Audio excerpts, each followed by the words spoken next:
보라, 내가 곧 가겠다. 나는 알파와 오메가이며 처음과 마지막이며 시작과 끝이다. 아멘. 주 예수여 오시옵소서. 주 예수의 은혜가 모든 사람에게 있기를 빕니다. 아멘.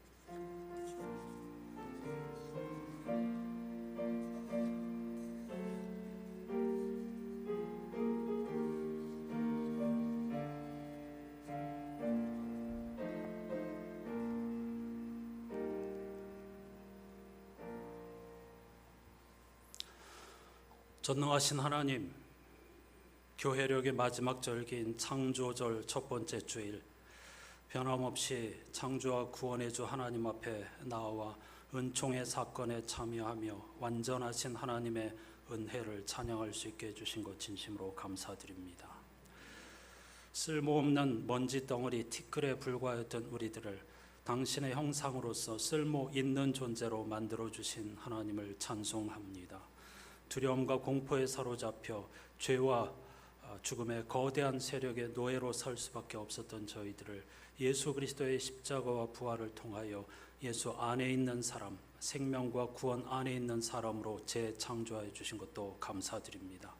창조절은 비단 자연의 아름다움을 묵상하는 계절이 아니라 창조의 완전함과 질서, 리듬을 찬양하는 시간이며 그 완성을 갈망하는 시간이고, 하나님이 역사와 창조의 주인이시고 완성자이시기 때문에 어떤 어두운 현실 속에서도 주님의 세상이 아름답다고 노래하는 신앙을 말합니다.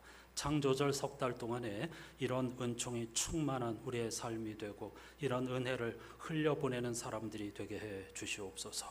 예수 그리스도의 이름으로 간절히 기원하옵나이다. 아멘.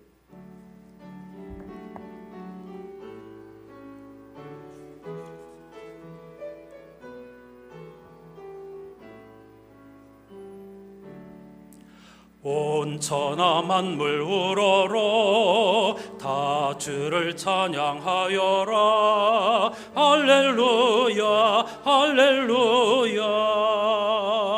저 은빛 나는 밝은 해, 저 은빛 나는 밝은 달, 하나님을 찬양하라. 할렐루야 할렐루야 할렐루야.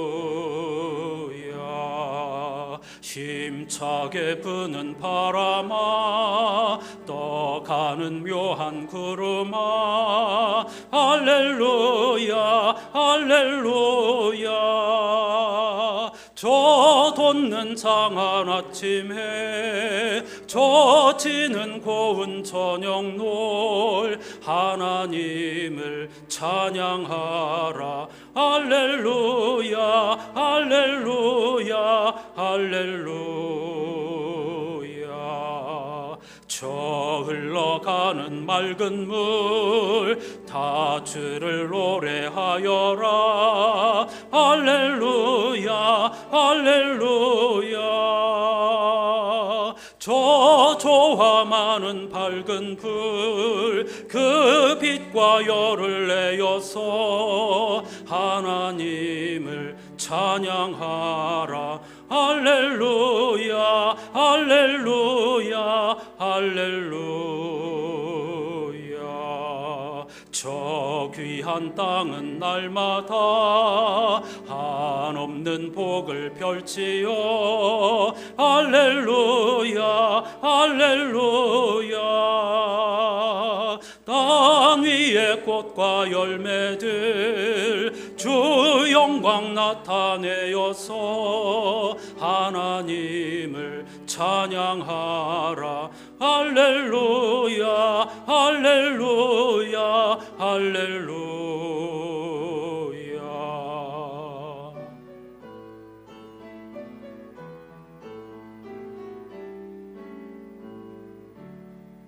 너 선한 마음 가진 자 늘 용서하며 살아라. 할렐루야 할렐루야.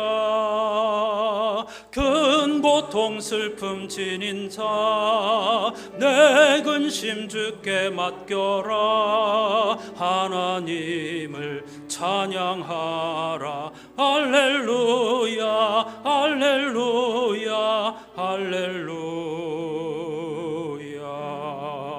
주의 받은 만민아 다 끌어 경배하여라. 할렐루야 할렐루야.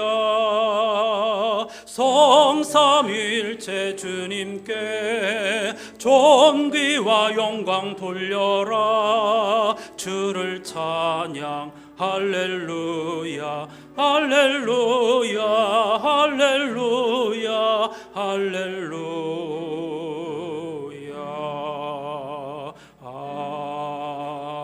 아멘. 자리에 앉으시기 바랍니다. 창조절 첫 번째 주일을 맞아 오늘 공동기도는 시편 8편의 찬송으로 대신하겠습니다.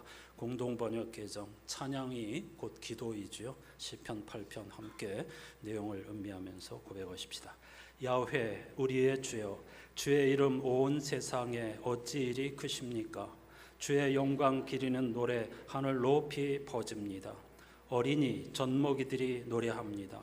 이로써 원수들과 반역자들을 꺾으시고 당신께 맞서는 자들을 무색해 하셨습니다.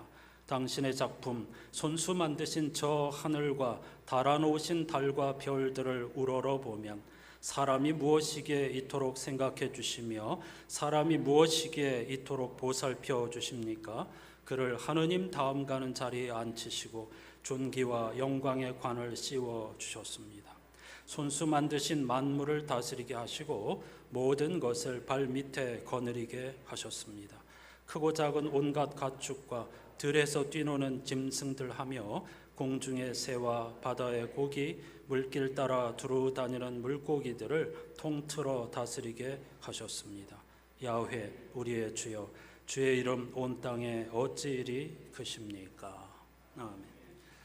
하나님께서는 오네시모와 같이 무익한 쓸모없는 사람이었던 우리들을 예수 그리스도 안에서 쓸모 있는 사람으로 바꿔주셨습니다. 그럼에도 불구하고 무익한 일에 우리의 인생을 낭비한다고 하면 매우 안타까운 일이 되겠죠.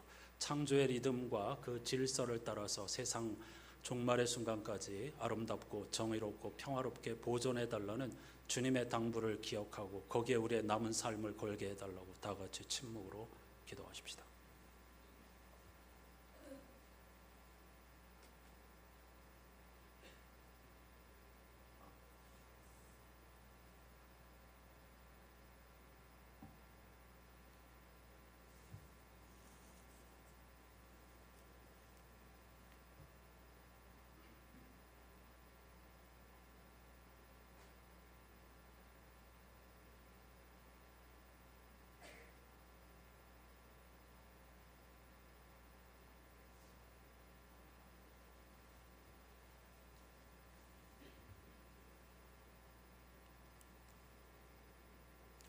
예언자 스가랴를 통해서 우리에게 들려주시는 생명의 말씀이 여기에 있습니다. 유다 집과 이스라엘 집은 들어라.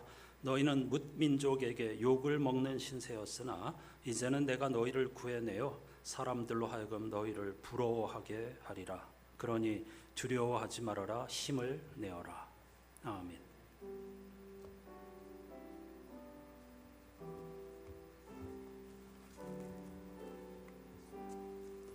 그리스도인들이 믿는 도리를 사도신경으로 힘차게 고백하십시다. 나는 전능하신 아버지 하나님 천지의 창조주를 믿습니다. 나는 그의 유일하신 아들 우리 주 예수 그리스도를 믿습니다. 그는 성령으로 잉태되어 동정녀 마리아에게서 나시고 본디오 빌라도에게 고난을 받아 십자가에 못 박혀 죽으시고 장사된 지 사흘 만에 죽은 자 가운데에서 다시 살아나셨으며 하늘에 오르시어 전능하신 아버지 하나님 우편에 앉아 계시다가 거기로부터 살아있는 자와 죽은 자를 심판하러 오십니다. 나는 성령을 믿으며 거룩한 공교회와 성도의 교제와 죄를 용서받는 것과 몸의 부활과 영생을 믿습니다. 아멘. 이번 주 성서 일과표에 포함된 시편 1편 말씀, 창조절 첫 번째 주일에 어울리는 시편 1편 말씀을 교독하지요. 복 있는 사람은 악인들의 꾀를 따르지 아니하며 죄인들의 길에 서지 아니하며 오만한 자들의 자리에 앉지 아니하고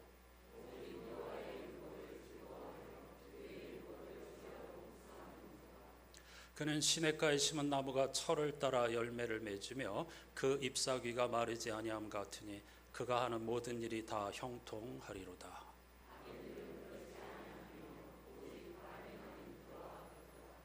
그러므로 악인들은 심판을 견디지 못하며 죄인들이 의인들의 모임에 들지 못하리로다.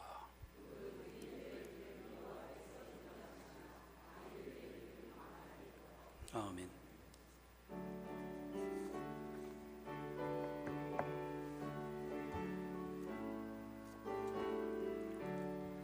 그 크신 하나님의 사랑 말로 다 형용 못하네. 저 높고 높은 별을 넘어 이 낮고 낮은 땅 위에 죄범한 영혼 구하려 그 아들 보내사 화목제물 삼으시고 죄 용서하셨네. 하나님 크신 사랑은 증량 다 못하네. 영원히 변치 않는 사랑 성도여 찬양하세. 괴로운 시절 지나가고 땅 위에 영화 쇠할 때 주 믿지 않던 영혼들은 큰 소리 외쳐 울어도 주 믿는 성도들에게 큰 사랑 베푸사 우리의 죄 사했으니 그네 잊을까. 하나님 크신 사랑은 증량 다 못하네.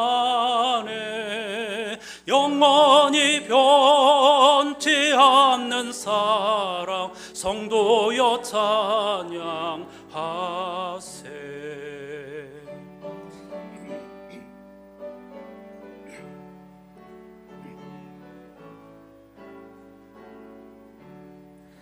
하늘을 두루마리 삼고 바다를 먹물 삼아도 한없는 하나님의 사랑 다 기록할 수 없겠네. 하나님의 크신 사랑 그 어찌 다 쓸까. 저 하늘 높이 쌓아도 채우지 못하리. 하나님 크신 사랑은 증량 다 못하네. 영원히 변치 않는 사랑 성도여 찬양하세.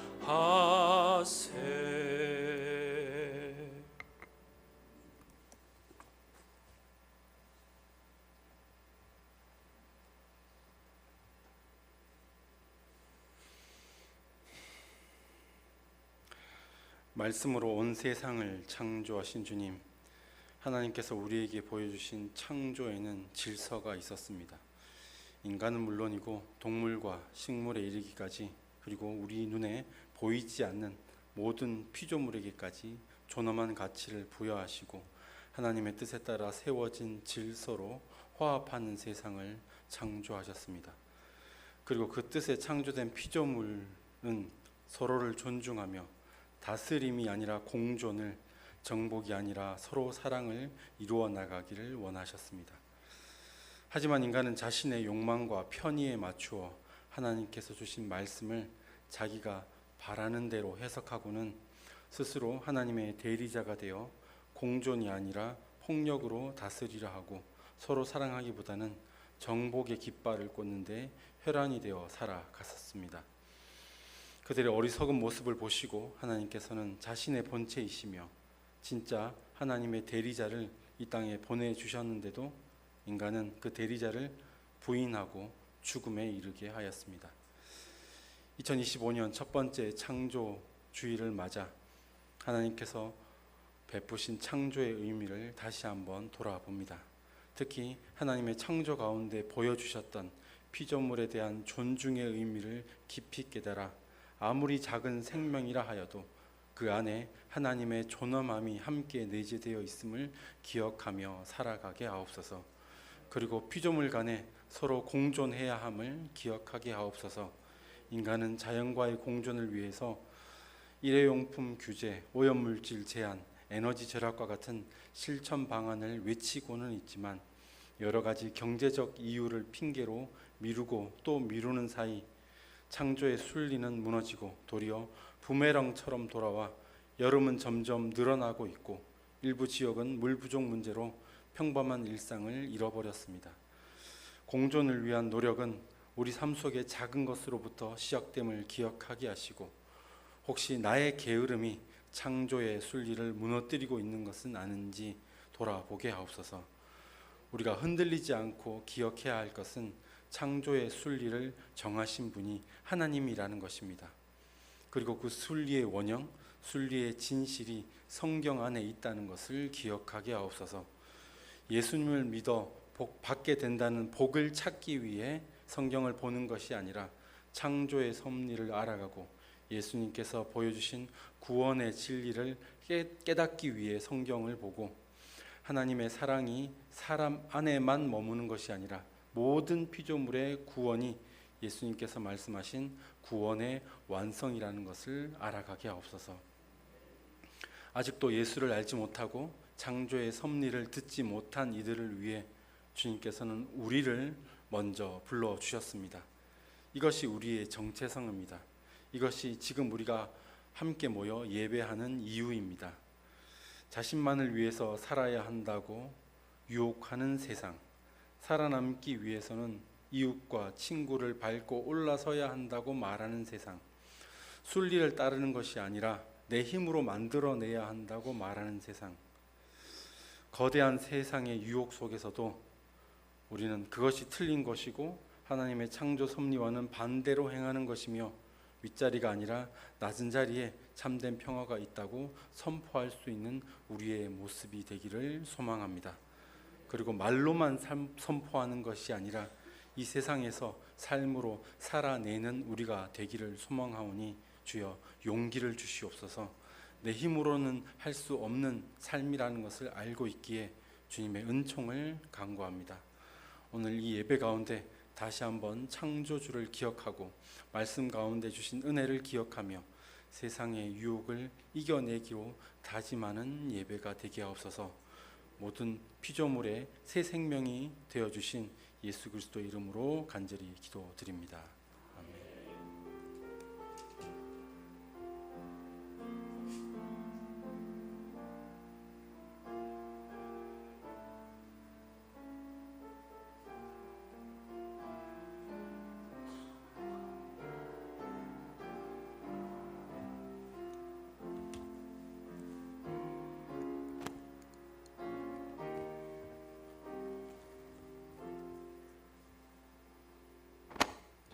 모두 자리에서 일어나셔서 오늘 우리에게 주시는 하나님의 말씀을 경청하겠습니다.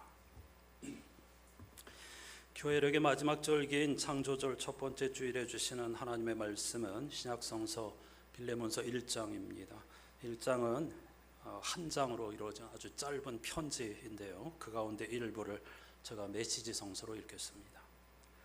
나는 한 가지 부탁을 하려고 합니다. 이곳 감옥에 있으면서 나는 아들을 하나 얻었습니다. 그대에게 이 편지를 직접 전하는 오네시모가 바로 그 아들입니다.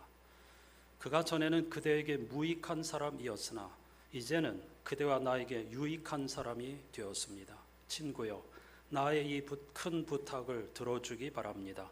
그대가 그를 맞아준다면 그것은 그리스도를 위하는 일이며 내 마음에도 큰 기쁨이 될 것입니다. 아멘. 자리 앉으시기 바랍니다. 창조절 첫 번째 주일을 맞아 478장 참 아름다워라.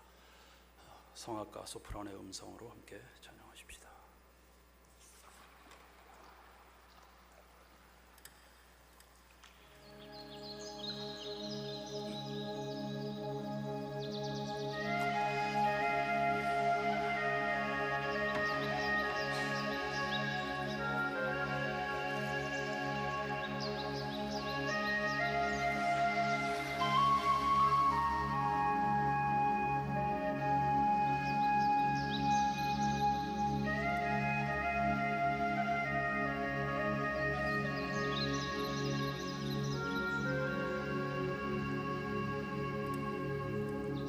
참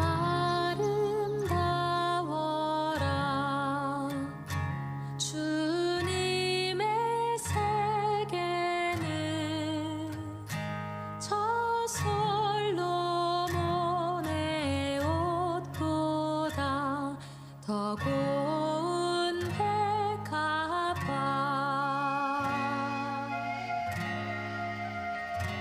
참 아름다워라 주님의 세계는 저 솔로몬의 옷보다 더 고운 백합화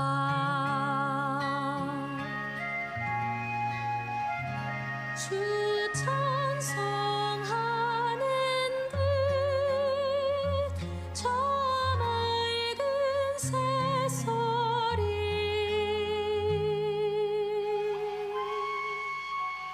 내 아버지의 지으신 그 솜씨 깊도다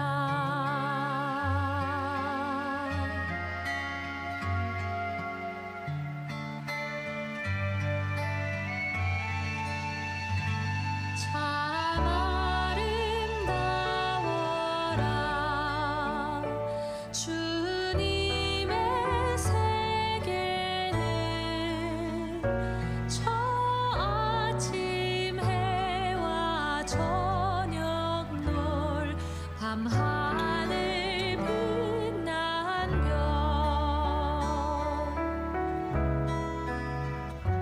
망망한 바다와 내 푸른 봉우리 다 주 하나님 영광을 잘 드러내도다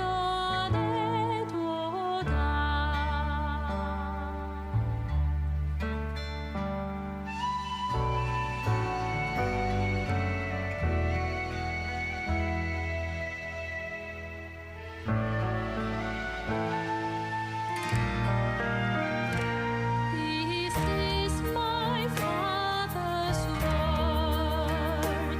Oh, let me never forget that thought the wrong seems soft, so strong. God is the ruler yet. This is my Father's plot. Why should my heart be sad? The Lord is King, let the heavens ring. God reigns, let the earth be glad. The Lord is King, let the heavens ring.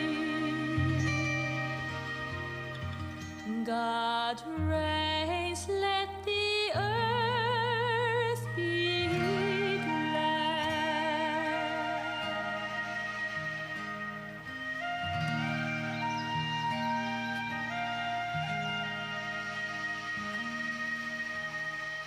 아멘. 몇 해 전에 이 찬송 이 영상을 함께 보면서 478장은 본디 4절로 이루어진 찬송이라고 했습니다. 그런데 지금까지 세계적으로 3절까지로 부르고 있고 4절 가사가 언제부터인가 사라졌습니다. 하나님의 창조하신 세상이 아름답다고 하는 것은 자연의 현상만을 말하는 것이 아닙니다.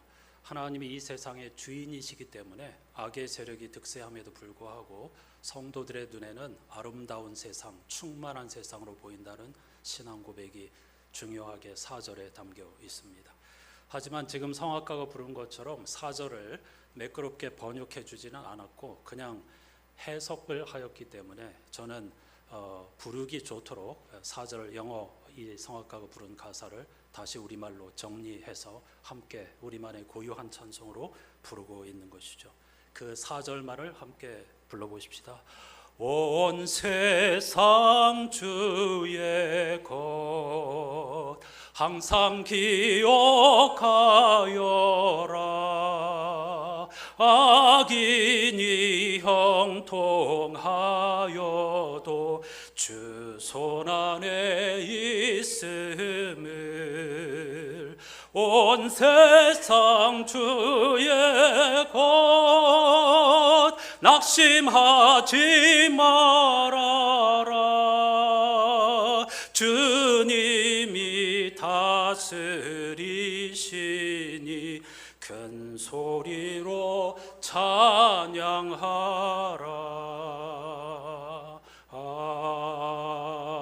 아멘.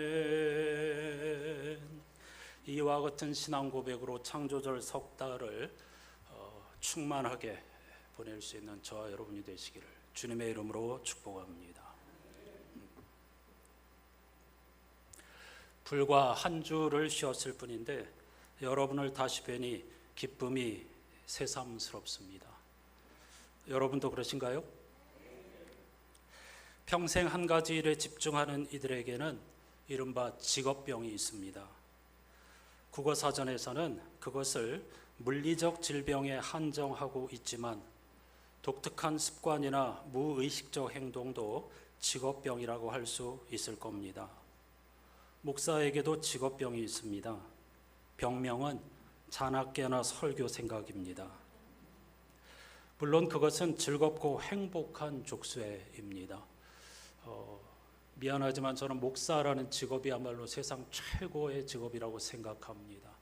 어쩔 수 없이 하나님의 말씀에 매여 있을 수밖에 없고 어쩔 수 없이 기도할 수밖에 없고 어쩔 수 없이 조심스럽게 살 수밖에 없으니까 정말 참 행복한 직업이다 그런 생각을 늘 하고 있습니다. 2주 전부터 저의 관심은 창조절 첫 번째 주일인 오늘의 성서일과표에 있었습니다. 주어진 말씀을 읽으며 저의 마음이 복잡해졌습니다. 네 본문 모두 놓치고 싶지 않은 말씀인데 한 번의 설교에는 담을 수 없고 다음으로 미룬다면 3년이 지난 후에야 같은 본문을 만날 수 있기 때문입니다. 성서일과표가 3년 주기로 반복되거든요. 문제는 그렇게 3년마다 한 본문을 선택하여 집중한다면 마지막 네 번째 본문을 선택할 때는 9년 후가 되겠죠. 그러면 저는 이미 은퇴할 나이가 된다는 거죠. 은퇴가 싫거나 아쉽다는 말이 아닙니다. 그렇게 생각하고 보니 주어진 본문 하나하나가 더욱 귀하고 새롭게 다가왔습니다. 몇 번 남지 않았구나, 더 집중해야겠구나 그런 생각을 하게 된 것이죠. 오랜 고심 끝에 결국 이번 주일에 빌레몬서에만 집중하기로 했습니다. 대부분의 바울 서신이 율법과 복음의 관계를 변증하는 교리의 성격이 강하다면 빌레몬서는 바울이 제자이자 동역자인 빌레몬에게 개인적인 호소를 전하는 편지입니다. 짧은 편지이죠. 물론 빌레몬의 집은 예배의 장소로 사용되고 있었기에 빌레몬 교회 교우들에게 전하는 편지이기도 합니다. 빌레몬서를 거듭 읽다 2년 전 창세기를 읽으며 하갈과 이스마엘에게 전하는 편지 형식의 설교를 전한 일이 떠올랐습니다. 결국 바울의 심정으로 저의 속마음을 담은 호소를 여러분께 드리는 것도 좋겠다고 생각했죠. 그래서 오늘 제목이 안산교회 교우들에게입니다. 혹시 어제 이 제목을 보시고 혹시 무슨 일이 있는 것 아닌가 이렇게 걱정하신 분도 있을지 모르겠습니다. 그런 의미는 아니고요. 오늘 설교는 여러분께 드리는 저의 개인적인 편지라고 생각하고 들어주시기를 부탁드립니다.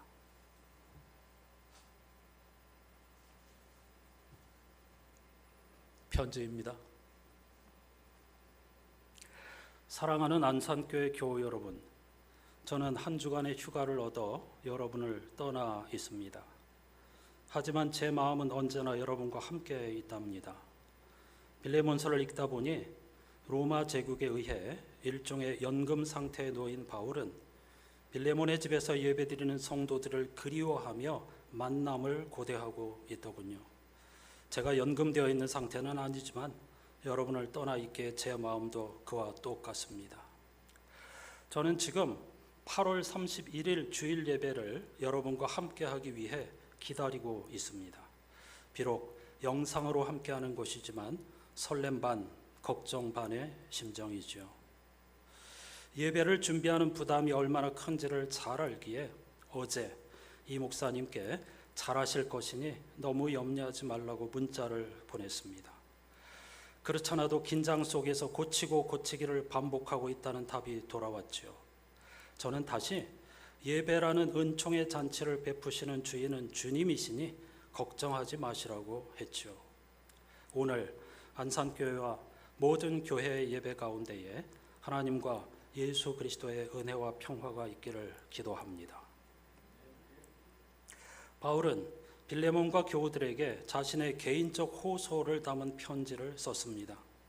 당신은 인편으로 전할 수밖에 없었기에 오네시모라는 사람에게 그 편지를 전달하게 하면서 이 사람은 나의 심장 같고 오른팔과 같은 사람이라고 강조합니다.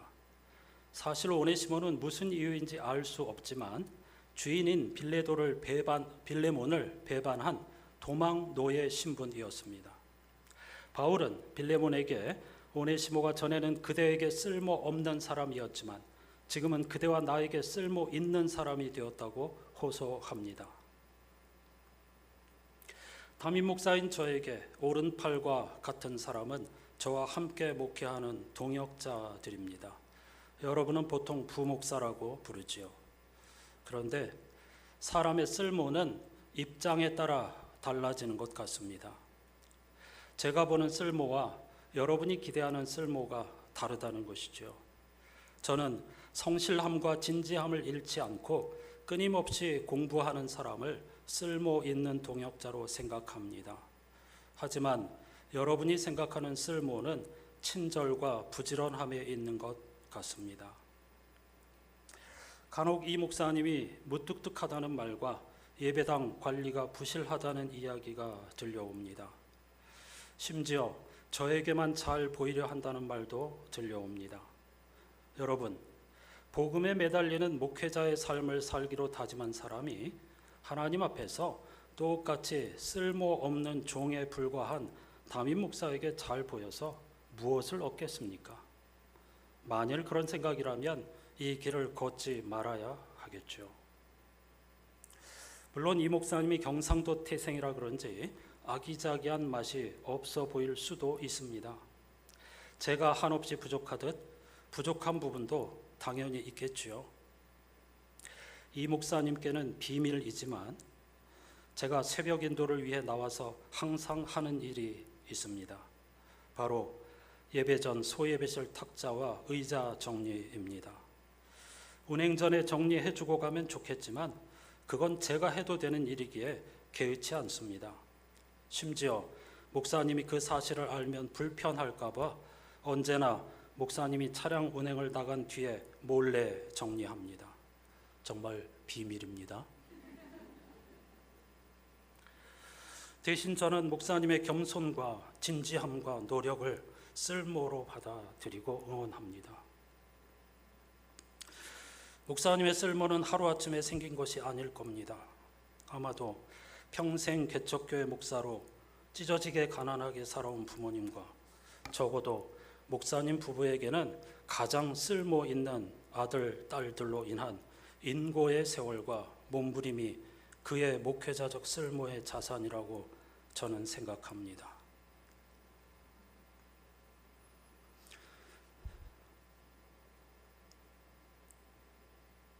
사랑하는 여러분, 목회자의 쓸모는 개인의 노력에 의한 것이기도 하지만 전적으로 여러분들이 만들고 키워주는 것입니다. 여러분의 쓸모가 아닌 주님과 한국 교회에 쓸모 있는 목회자가 되도록 앞으로도 저의 동역자를 응원해 주시기를 부탁드립니다. 사실 오늘의 편지는 이 목사님 아니고 제 이야기를 하려는 것입니다. 제가 바로 교우들의 응원과 기도 속에 쓸모없는 사람에서 쓸모 있는 목회자로 변해가고 있는 사람의 첫 번째 증인이라고 자부합니다. 어린 시절 교회는 글자 그대로 피난처였습니다. 부모님의 불화와 선친의 주사로 공포와 불안 가운데 자란 저는 예배당에서 어머니의 품 같은 평화를 얻었고 10대 시절을 보냈습니다. 그래서 아마도 사람들이 모교회라고 부르는가 봅니다. 교회 어른들은 홀로 신앙생활하던 저를 따뜻하게 품어주었고 나중에 목사가 되면 참 좋겠다고 끊임없이 격려해 주셨습니다. 그리고 영적 아버지와 같던 목사님은 갓 신학교에 입학한 20살 된 저에게 교회학교 한 부서를 맡겨 교역자의 길을 시작하게 해 주셨습니다. 20살짜리 청년이 무엇을 알겠습니까? 그럼에도 불구하고 수천 명이 모이는 교회에서 코올리기 시절부터 자란 저를 교육전도사로 세워주시고 군대에 다녀온 후에도 다시 기회를 주어 20대 시절 내내 훈련받게 해 주셨습니다. 바로 이 20대 시절이 오늘의 저를 있게 해준 결정적인 토양이 되었다고 저는 믿습니다. 교우들이 저를 쓸모없는 사람에서 쓸모 있는 사람으로 길러준 것이지요. 그 은혜를 죽을 때까지 잊을 수 없을 겁니다. 그런가 하면 저의 30대의 쓸모를 채워준 사람은 바로 아내였습니다. 처음 만났을 때 그는 신대원 석사과정 중이었고 저는 학위도 받을 수 없는 목회 연구 과정에 재학 중이었습니다. 지금도 그런지 모르겠지만 당시 장신대에는 신분에 관한 우스갯소리가 있었습니다. 대형교회 목사나 항존직의 자녀로서 장신대에서 학부와 신대원과 대학원을 거친 사람을 성골이라고 불렀습니다. 교단 안에서도 혈연과 학연의 힘이 그만큼 막강하고 결정적이었다는 말이죠. 그래서 지금도 그렇게 세습을 하려고 안달인가 봅니다. 그리고 이른바 스카이 출신으로 신대원에서 공부하는 학생을 진골이라고 불렀고 그 밖에 일반 대학 출신으로 신대원에서 공부하는 학생을 평민으로 저와 같이 지방신학교 출신으로 목회 연구과정에서 공부하는 학생을 천민이라고 불렀습니다. 그러니까 저와 아내의 만남은 성골과 천민의 만남이라고 할 수 있겠죠. 하지만 7살이나 어린 아내는 저의 미래를 보고 적극적으로 저의 쓸모를 키워주었습니다. 제가 30대 초반에 교회를 사임하고 처음부터 다시 공부를 시작하겠다고 하자 생활고와 반지하 살이를 마다하지 않고 용감하게 모든 것을 포기하였습니다. 그렇게 아내의 전폭적인 응원과 희생으로 치열하고 하게 보낸 30대가 저를 이나마 쓸모있는 사람으로 만들어준 것이죠. 그리고 40대의 부교역자 시절은 다시 교우들이 저의 쓸모를 키워주었습니다. 지금도 그 시절 만났던 교우들이 새벽마다 저를 위해 기도한다는 문자를 가끔씩 보내주십니다. 저는 그 힘으로 버티고 있다고 믿습니다. 얼마 전 서울교회 권사님 한 분이 전화로 혼자 생활하는 저의 안부를 물으면서 제가 가장 사랑하는 목사님이라고 불렀습니다. 깜짝 놀라서 권사님, 담임 목사님을 가장 사랑해야 한다고 했더니 물론 현재 담임 목사님을 사랑하지만 송 목사님은 제 영혼의 목사님이기 때문에 그렇게 부른다라고 하시더군요. 자랑이 아닙니다. 교우들의 이런 끊임없는 응원과 사랑이 제가 지금까지 여기 서 있을 수 있는 이유입니다. 바로 여러분들이 교역자들을 쓸모 있는 사람으로 만들어 주시는 분들이라는 것을 강조하고자 함입니다. 바울은 빌레몬에게 자신의 청을 전하면서 그대가 지금만큼 된 것도 나의 덕인 것이 사실이지만 나는 그대에게서 그 값을 요구하려는 것은 아닙니다 라고 합니다. 눈치채셨나요? 짐짓 압력을 가하는 것이죠. 그대가 지금만큼 된 것도 나의 덕인 것이 사실이지만 거기에 방점이 있죠. 나는 그대에게서 그 값을 요구하려는 것은 아닙니다. 무슨 말이냐 하면 오네시모를 다시 자신에게 보내어 자기를 돕게 해달라는 청입니다. 여기서 저도 지금까지 저를 쓸모있는 사람으로 만들어준 것은 여러분들의 응원과 격려 때문이지만 제 자신의 살과 피 그리고 진심을 다한 노력도 한몫했다는 것을 살짝 덧붙이고 싶습니다. 이렇게 14년의 부교역자 생활을 거쳐 여러분의 목사로 부름을 받고 또 14년이 흘러 어느덧 60을 바라보게 되었습니다. 저의 50대 시절의 쓸모를 길러주신 분은 바로 여러분입니다. 특히 아내를 떠나보낸 후 지난 7년 동안 쓸모를 잃어버린 저의 쓸모를 대신 채워주신 은혜를 잊을 수 없습니다. 여러분이 아니었다면 지금의 저는 없었을 겁니다. 제가 어떻게 완벽할 수 있겠습니까? 하지만 제가 그 은혜의 보답으로 여러분께 더욱 쓸모를 채워드리는 좋은 소식을 전할 수 있도록 계속 응원해 주시기를 부탁드립니다. 사실 바울이 빌레몬에게 당부하고 싶은 말은 지금부터입니다. 바울은 오네시모를 두고 전에는 쓸모없는 사람이었지만 이제는 모두에게 쓸모 있는 사람이 되었다고 합니다. 자본주의에 익숙한 우리는 보통 쓸모가 있다고 하면 경제적 이익을 생각합니다. 실제로 노예는 재산이었기 때문에 오네시모는 주인인 빌레몬에게 큰 손실을 끼치기도 하였죠. 하지만 바울이 말하려는 것은 전혀 다른 차원이랍니다. 그는 여기서 일종의 말놀이를 통해 우리에게 예수 그리스도의 기막힌 복음을 전하고 있습니다. 그리스어로 쓸모라는 단어는 크리스토스이고 구원자는 여러분이 잘 아시는 것처럼 크리스토스입니다. 그것을 영어로 그리스도라고 발음하죠. 크리스토스와 크리스토스는 모음 하나만 다를 뿐입니다. 이와 에의 차이입니다. 도망노예인 오네시모는 아크레토스, 다시 말하면 그리스도에서 아는 부정어이기 때문에 쓸모없는 사람이었습니다.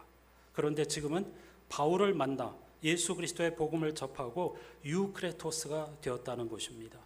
헬라어로 유는 굿, 좋은, 선한 그런 뜻입니다. 도망노예였던 오네시모가 아크레토스에서 유크레토스가 되었다는 것은 전에 손실을 끼쳤던 사람이 이제는 이익을 가져다주는 경제적 공동체가 되었다는 뜻이 전혀 아닙니다. 바울이 말하고 싶은 것은 크리스토스였던 오네시모가 지금은 유크리스토스가 되었다고 하는 사실입니다.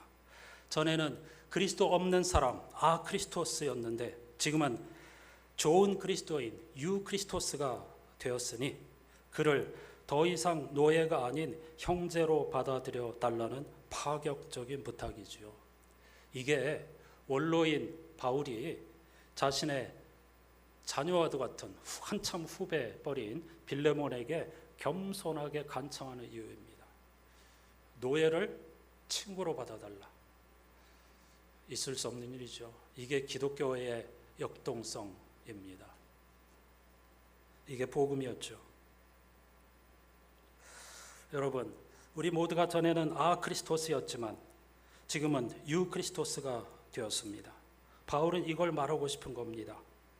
전에는 예수 없는 사람, 죄와 죽음의 세력에 사로잡히고 미래에 대한 불안과 공포의 자녀였지만 지금은 하나님이 창조하신 아버지 하나님의 나라에서 예수 그리스도로 말미암아 예수 그리스도에게 집중하는 좋은 신앙인 유크리스토스가 되었다는 것입니다. 그러니 오네시모를 여러분의 동역자로 받아달라는 것이죠.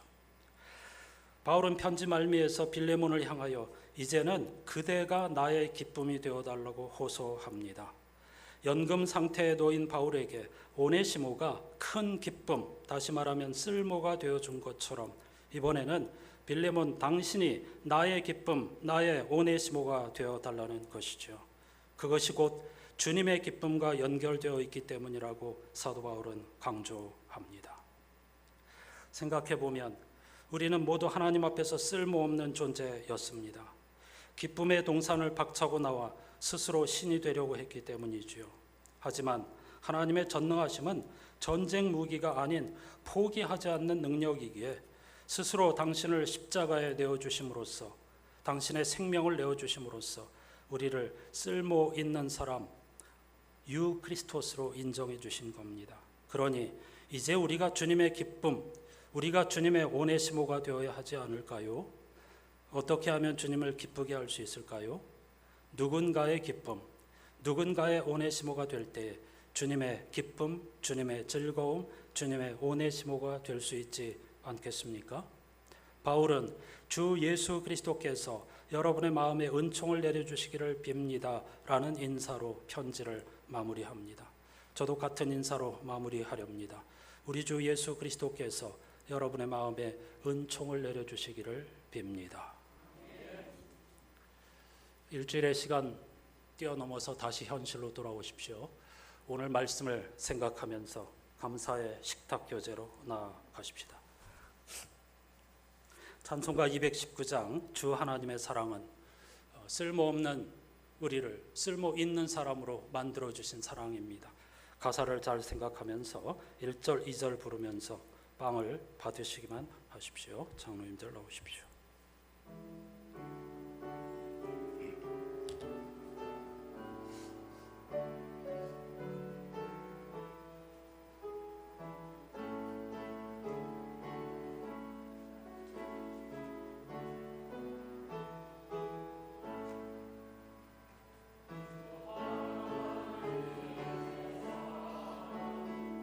없이 넓으사 온 세상 모든 백성을 그 자녀 삼았네. 강나라 말과 역사가 다 다르더라도 온 세상 사람 믿으니 한 형제 자매라. 1절 다시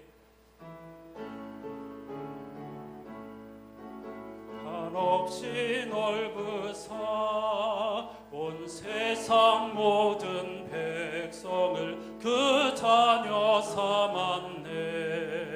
강나라 말과 역사가 다 다르더라도 온 세상 사람 믿으니 한 형제 자매라. 그 은혜로서 고르게 복 내려주시고 다 같은 주의 계시를 늘 보여주시네. 한 아버지신 하나님 다 같이 모시고 만 백성 서로 지체니 한 형제 자매라. 빌레몬서가 담고 있는 가르침 당부가 여기에 다 놓여 있죠. 이제 함께 외워보십시다. 이 빵은 생명을 상징합니다. 생명의 양식인 주님께서 우리를 부르십니다. 생명은 곧 살리는 것이고 살림이다. 나는 너희에게 아들을 통해 생명을 주었다. 너희도 누군가를 살리는 삶을 살아다오. 함께 하십시다. 아멘. 생명은 곧 주님과의 연결이라는 말씀이군요. 새 달에도 예수님께 집중하여 쓸모 있는 인생이 되도록 힘써 보겠습니다. 진심으로 그렇게 고백하십니까? 함께 하십시다.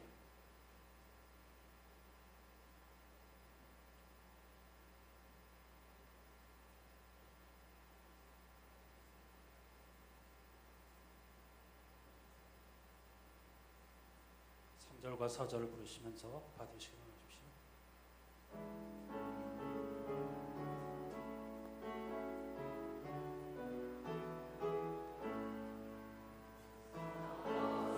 받은 상처를 곧낫게 하시고 그 교만함과 간사함 다 소멸하시네. 각 나라 서로 도우며 참 사랑으로서 주 하나님을 섬기니 한 형제 자매라. 그 평화로운 검은 고 한곡조 울리니 저 어지러운 소리들 곧 그쳐버리네. 큰 영광 보는 그날을 늘 기다리나니 그 나라 올라가서도 한 형제 자매라.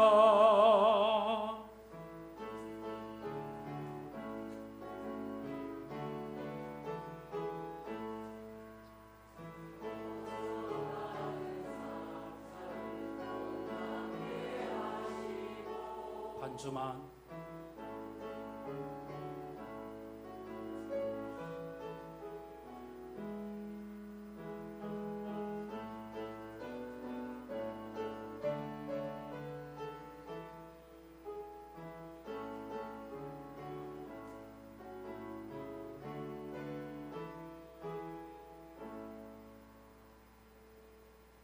이 잔은 기쁨을 상징합니다. 기쁨의 근원인 주님께서 기쁨으로 가득한 세상을 창조하시고 우리를 초청하십니다. 나는 너희를 나의 기쁨, 나의 즐거움으로 삼았다. 너희도 누군가의 기쁨이 되어줄 수 있겠니? 아멘. 누군가의 기쁨이 되는 삶이 곧 주님의 기쁨이라는 말씀이군요. 새 달에도 누군가의 기쁨이 되는 삶을 살도록 최선을 다해 보겠습니다.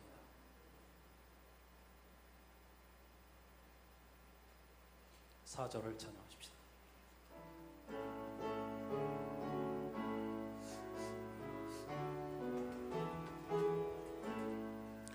그 평화로운 검은 고 한곡조 울리니 저 어지러운 소리들 곧 그쳐버리네. 큰 영광 보는 그날을 늘 기다리나니 그 나라 올라가서도 한 형제 자매라. 여러분, 철이 철을 날카롭게 하는 것처럼 사람이 사람을 만드는 것입니다. 돈이 사람을 만들지 못합니다. 무력이 사람을, 위협과 협박이 사람을 만들지 못합니다. 깨어있는 사람이 사람을 만드는 겁니다. 오늘 주님의 말씀을 기억하면서 쓸모없는 우리들, 티끌에 불과했던 우리들을 예수 그리스도 안에서 쓸모 있는 존재로 창조해 주셨으니 누군가의 기쁨이 되고 유익이 되고 쓸모 있는 인생을 살게 해달라고 다 같이 간절한 마음으로 기도하십시다. 하나님 감사합니다. 교회력의 마지막 절기인 창조절을 시작하는 첫 번째 주일, 빌레몬서를 읽으면서 바울의 그 간절한 심정, 바울이 빌레몬과 교회 공동체에게 무엇을 전하려고 했는지를 돌파볼 수 있게 해주시니 감사드립니다. 교회는 사람을 살리는 곳입니다. 쓸모없는 사람들을, 하나님과 관계없던 사람들을 쓸모있는 사람으로, 그리스도인으로 만드는 곳이 바로 교회입니다. 우리는 목회자를 쓸모있는 사람으로 만들어야 할 책임이 있을 뿐만 아니라 항존직분자들을, 그리고 이 땅에서 힘없는 우리의 동료들, 이 땅에서 쓸모 있는 사람 아니고 쓸모 없는 사람 취급을 받는 우리의 동료 성도들을 쓸모 있는 사람으로 인정하며 그들의 가치를 최대한도로 키워주고 하나님 안에서 정말로 꼴찌가 나중되는, 첫째 되는 그러한 삶을 살아가는 인생이 되도록 해야 할 책임과 의무가 우리에게 있습니다.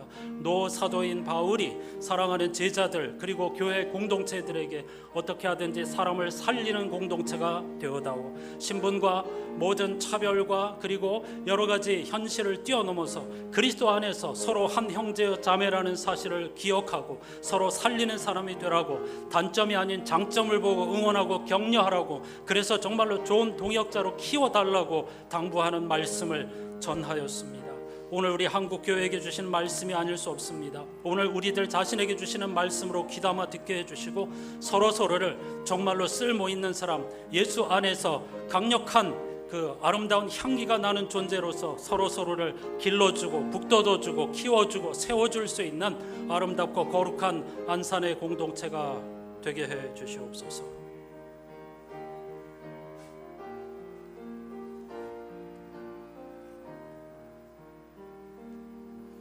주님 감사합니다. 교회력의 마지막 절기인 창조절이 시작되었습니다. 그 말은 우리의 인생의 종말이 다가온다는 것이고 역사의 종말, 주님의 재림, 다시 오심, 즉 창조와 구원, 생명, 완성이 한 걸음 다가오고 있다는 뜻입니다. 그런데 그것은 먼 미래에 이루어질 일이 아닙니다. 예수 그리스도는 어제와 오늘이나 영원토록 동일하시니라라는 선언은 예수님 안에서는 과거, 현재, 미래가 하나라는 뜻입니다. 따라서 생명과 창조 완성이 이미 지금 여기에 들어와 있다는 사실을 깨닫게 해 주시옵소서. 이처럼 그리스도인들은 시대에 뒤떨어진 고리타분한 생각을 하는 사람들이거나 종교적인 열심을 가지고 자신의 만족이나 위로를 추구하는 사람들이 아니라 거대하고도 신비한 하나님 나라의 그 역사를 의식하면서 이미 여기에 스며들어 있는 생명, 창조, 완성을 맛보며 살아가는 존재가 되어야 할 줄로 믿습니다. 석 달 동안의 창조절 깨워서 이 놀라운 신비, 은총을 맛보고 전하고 나누고 베푸는 삶을 살게 해 주시옵소서. 우리는 모두 다 주님 안에서 무익한 존재였습니다. 하지만 예수 그리스도로 말미암아 우리는 예수 있는 사람, 예수와 관련 있는 사람, 예수에게 집중하는 사람, 예수를 따르는 사람, 즉 쓸모 있는 그리스도인이 되었습니다.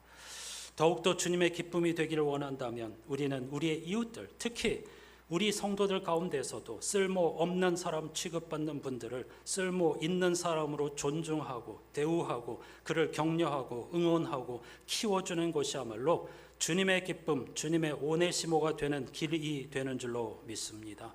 그런 사명을 잘 감당하는 안산의 거룩한 공동체, 주님을 기쁘시게 하는 오네시모와 같은 교회가 되게 해 주시옵소서.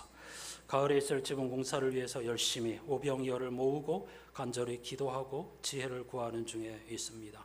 간절히 기도하오니 복음서에 기록된 오병이어의 신비가 옛날 이야기가 아니고 지금 여기서 이루어지는 일임을 경험하게 해 주시옵소서. 단지 건물만 보수하는 것이 아니라 우리의 영혼을 보수하는 축제의 시간이 되게 해 주시옵소서.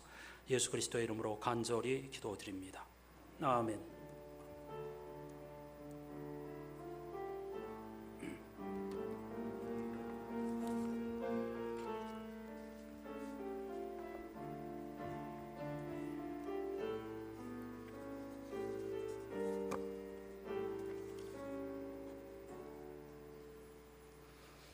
이렇게 인사하십시다. 내가 당신의 오네시모가 되겠습니다.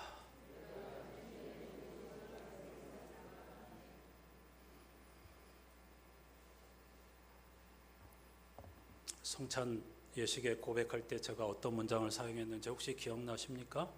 힘써 보겠습니다. 자신 없다는 뜻입니다.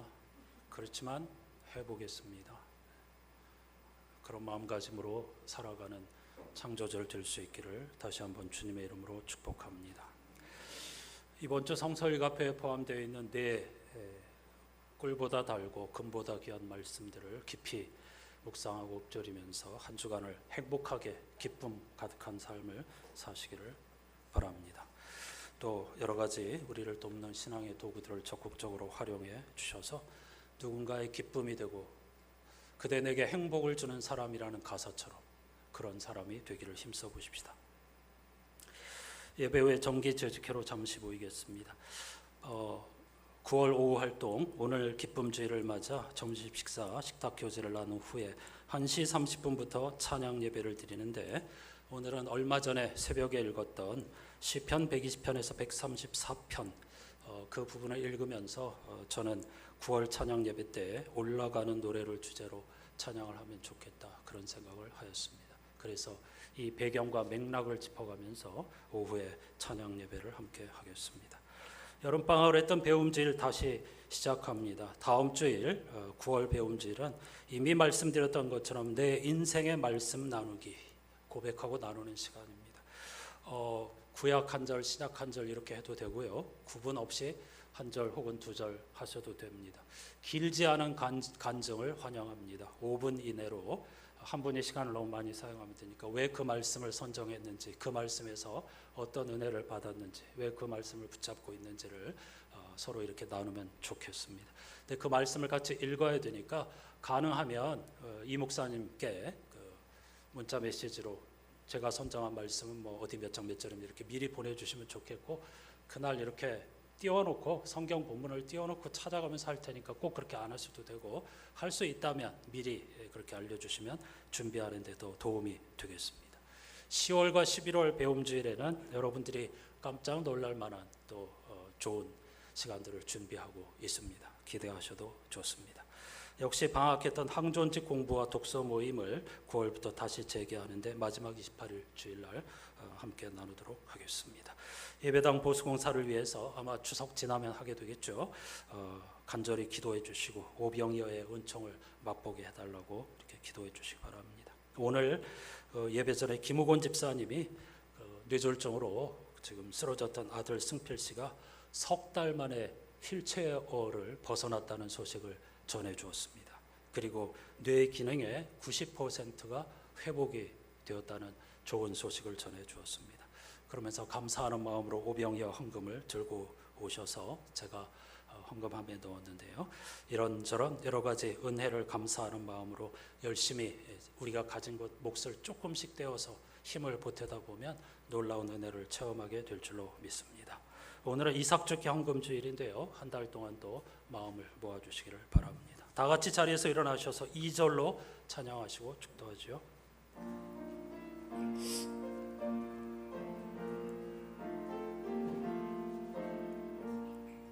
어려워 낙심될 때에 주 너를 지키리. 위험한 일을 당할 때 주 너를 지키리.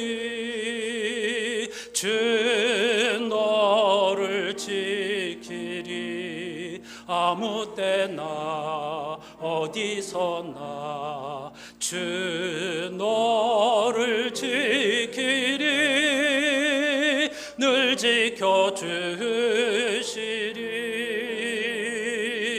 주 너를 지키리. 아무 때나 어디서나 주 너를 지키리. 늘 지켜주시리.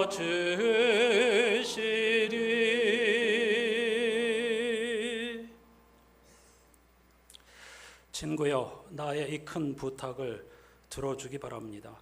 그대가 그를 맞아준다면 그것은 그리스도를 위하는 일이며 내 마음과 주님의 마음에도 큰 기쁨, 즉 오네시모가 되어줄 것입니다. 우리 구주 예수 그리스도의 은혜와 하나님 아버지의 사랑과 성령님의 말로 닿을 수 없는 탄식과 교제가 창조절을 시작하면서 하나님의 창조는 비단 자연뿐만 아니라 역사를 주관하시는 하나님의 은총과 그리고 우리의 불신과 그리고 우리의 넘어짐을 뛰어넘는 사랑의 능력으로 이 세상을 완성하신다는 사실에 집중하는 절기임을 깨닫고 하나님께서 예수 그리스도의 생명의 희생으로 우리에게 기쁨이 되어주셨던 것처럼 우리도 누군가에게 기쁨과 유익, 쓸모가 되는 삶을 살기로 다짐하는 모든 예배자들의 인생 가운데 항상 함께해 주시옵기를 간절히 축원하옵나이다. 아멘.